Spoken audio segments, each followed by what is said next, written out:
1256टा महिला मान अत्याचार जे कहे जेकोसी मत दमन कराए जो मैंने ठेंगाबाड़ी अस्त्रशस्त्र नहीं जाइए से मैंने केते दिन भीतर अरेस्ट हे आज विजु जनता दल तरफ नेतृमंडली आसी डीजी को देखा कले एवं अनेक कथारे आम अनेक डिमांड रखीचु। बर्तमान सारा ओडिशा रे गोटे दमन लीला चलछि। दमन लीला कौन ना गणतांत्रिक पद्धति रे कई किछि कहि परिबेनी जे कहिबे ताकू जे कोनसी मते दमन कराए एवं तापरे सारा ओडिशा रे आपणकर माननीय गणमाध्यम रे आसीछि गत 5 मास भितरे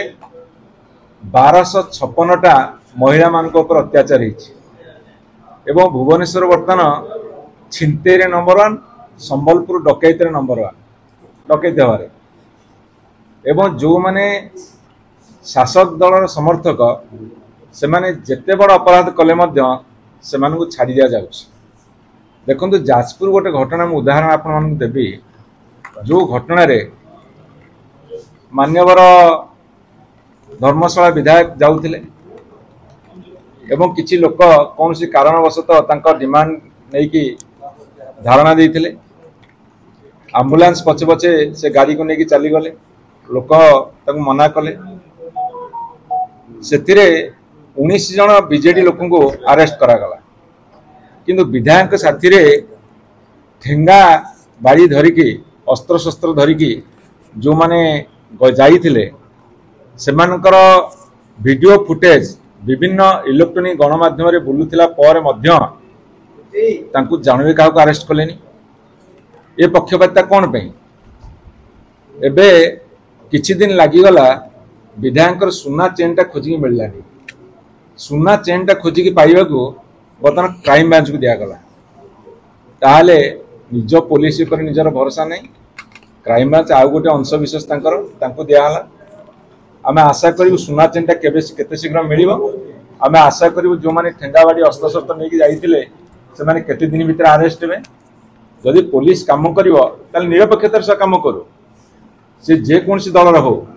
विजु जनता दल हो कि भारतीय जनता पार्टी हो कि कांग्रेस दल हो बा से कम्युनिस्ट पार्टी हो जो दल जी अपराध करुची तांको तुम अरेस्ट करो गिरफ्त करो से आमर किसी कहबार नहीं किंतु जो माने जगह पर नथिबे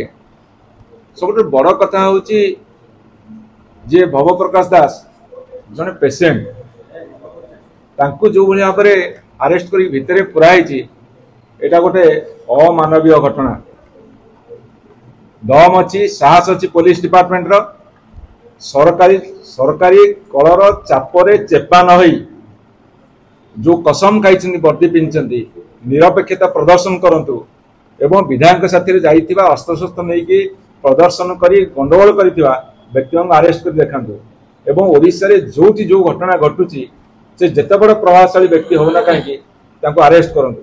आमे तांको समर्थन करिवो किंतु सरकार चापरे चेपा नवा को आम अनुरोध जनाऊँ।